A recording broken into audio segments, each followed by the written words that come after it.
बिस्मिल्लाहिर्रहमानिर्रहीम।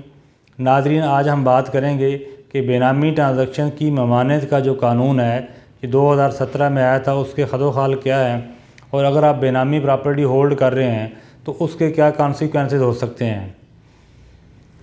इस टॉपिक की इम्पॉर्टेंस इसलिए ज़्यादा है कि एक तो इसमें जो पेनल्टीज़ हैं वो बहुत हार्श हैं।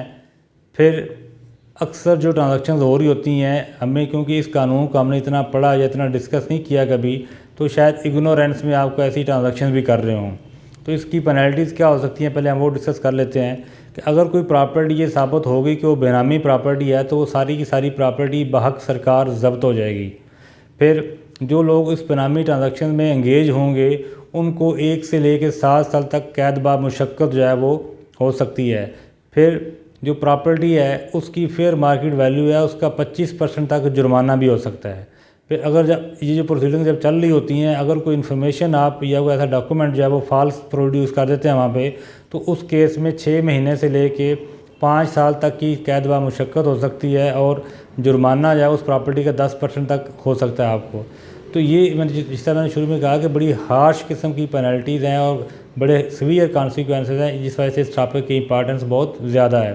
तो बेनामी प्रॉपर्टी क्या होती है? हर वो प्रॉपर्टी जो बेनामी ट्रांजैक्शन का सब्जेक्ट मैटर हो और उससे कोई प्रोसीड्स भी अगर आ रही हैं, रेंट आ रहा है या प्रॉपर्टी बेच के पैसे आए हैं, तो वो भी बेनामी प्रॉपर्टी होगी।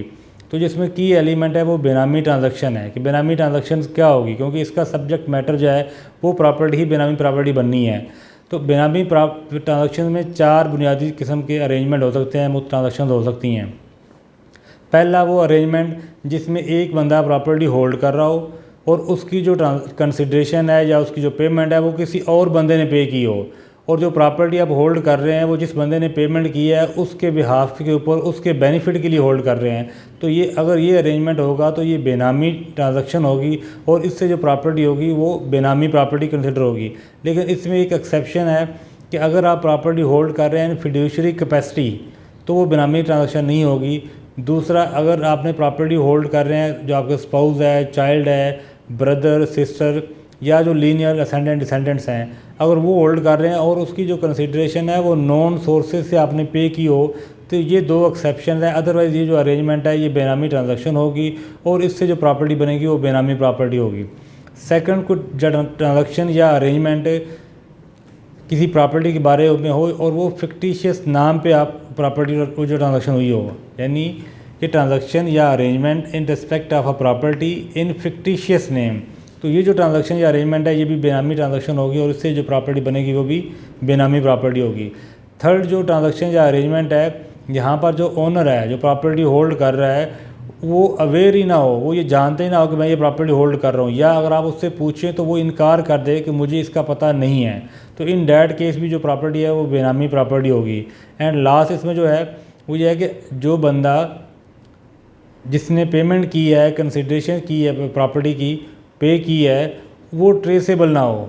यानी लेट से अगर मेरे नाम पे एक प्रॉपर्टी है और इस जो मैंने प्रॉपर्टी परचेज़ की मेरे नाम पे, इसको जो पेमेंट इसकी हुई वो पेमेंट किसने किया और वो बंदा ट्रेसेबल नहीं है, तो इन डैट केस भी ये बेनामी ट्रांजैक्शन होगी और इससे जो प्रॉपर्टी बनेगी वो प्रॉपर्टी भी बेनामी प्रॉपर्टी होगी। और उस पर जिस तरह मैंने पहले कहा कि वो भाग सरकार ज़ब्त हो सकती है, उस पर कैद बा मुशक्क़त हो सकती है जो लोग इसमें एंगेज होंगे, और उसका जुर्माना भी हो सकता है।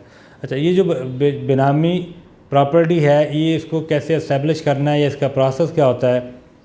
जो एक इनिशिएटिंग ऑफिसर है, जो नॉर्मली जो डीसी जो डिप्टी कमिश्नर है उस रैंक का बंदा होगा, वो एक इंक्वायरी इनिशिएट करता है। उसके बाद वो शोकाज नोटिस इशू करेगा, और अगर वो समझता है कि ये जो इस सारी इंक्वायरी या शोकाज जो प्रोसीडिंग्स हैं इसके दरमियान ये प्रॉपर्टी जो है ये ट्रांसफ़र हो सकती है या मिस प्रॉपर्टी हो सकती है, तो वो उसको प्रोविजनली अटैच कर देगा। जब प्रॉपर्टी अटैच कर देगा उसका मतलब ये है कि वो प्रॉपर्टी उसकी सेल परचेज़ नहीं हो सकती, वो उसी फार्म में ही रहेगी। अच्छा, ये जो अटैचमेंट है ये मैक्सिमम 90 दिन के लिए हो सकती है। तो इन 90 दिन के अंदर अंदर उस ऑफिसर ने अपनी इंक्वायरी कंप्लीट करनी है। कंप्लीट करके तो या तो वो अगर उसने प्रोविजनल अटैचमेंट की थी उसको कंफर्म करेगा या उसको ख़त्म कर देगा। अगर वो कंफर्म कर देता है तो उसके 60 दिन के अंदर अंदर उसने उसका रेफरेंस बना के एडजुडिकेशन अथॉरिटी उसको आगे फॉरवर्ड करना होगा। एडजुडिकेशन अथॉरिटी को जब रेफरेंस मौसूल हो जाएगा तो उसके 1 साल के अंदर अंदर उसने उसका फ़ैसला करना है, या तो वो उसको जो अटैचमेंट है उसको कंफर्म कर देगी अथॉरिटी या उसको वो रिवोक कर देगी। अगर वो उसको कंफर्म कर देती है तो उसके बाद फिर वो कन्फिस्केशन का आर्डर पास करेगी, यानी उसको ज़ब्त करेगी इन फेवर ऑफ जो गवर्नमेंट है। जब वो कन्फिस्केशन का आर्डर पास हो जाता है तो उसके बाद उसकी पोजेशन का आर्डर होगा, और पोजेशन लेके फिर जिस तरह सरकार कहेगी, हुकूमत जिस तरह कहेगी, उसकी मुताबिक उसकी डिस्पोजल होगी। जब एडजुडिकेशन अथॉरिटी आर्डर पास करती है तो उसके बाद आपके पास ऑप्शन होती है, अगर आप सेटिस्फाइड नहीं है तो आप अपीलेट ट्रिब्यूनल में उसमें अपील फ़ाइल कर सकते हैं।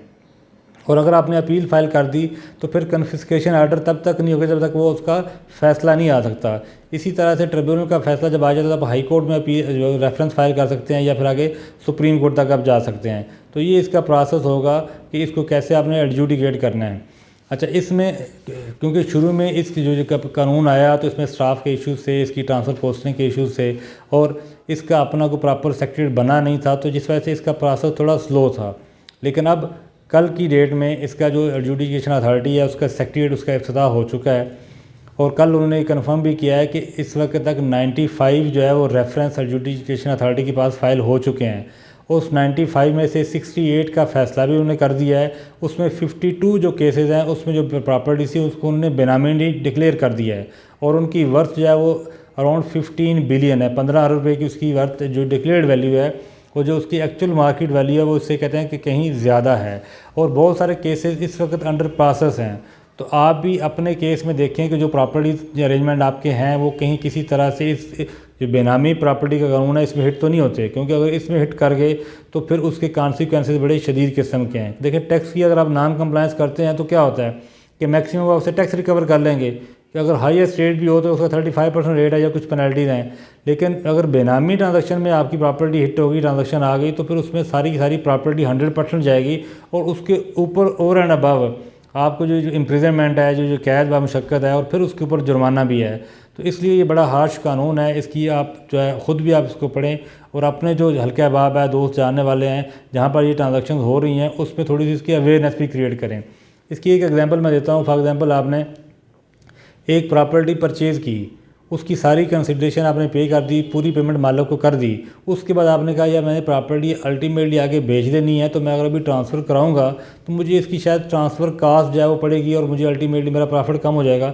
तो आप उससे एक जनरल पावर हटाने रख लेते हैं, और वो प्रॉपर्टी अपने नाम ट्रांसफ़र नहीं करते, और वेट करते हैं कि आपको कस्टमर मिल जाए, को आप जो बायर आप ढूंढ रहे होते हैं। अब अगर ये जो प्रोसेस है इसमें पेमेंट हो चुकी हुई है 100%, आपके पास पावर ऑफ अटार्नी है, इसका मतलब है कि आप बेनिफिशियल ओनर हैं इस स्टेट में, लेकिन प्रॉपर्टी आपके नाम पे नहीं है, तो इसको जो रेलिवेंट डिपार्टमेंट है वो इसको बेनामी की तरफ लेके जा सकता है, और इस पे आपकी प्रोसीडिंग जो है वो स्टार्ट हो सकती हैं। तो इसमें भी हालांकि हमारा डिफरेंट व्यू है, बट डिपार्टमेंट में इसमें जो एक व्यू है वो ये बनाया जा रहा है कि शायद ये भी एक बेनामी प्रॉपर्टी होगी। तो इस तरह की ट्रांजैक्शन, जैसा मैंने कहा कि अवेयरनेस के इसमें इश्यूज़ हैं, तो आप इसको ज़रूर कंसिडर करें। अपना ख्याल रखें। नई वीडियो के लिए इंशाल्लाह होते हैं। अल्लाह हाफ़िज़।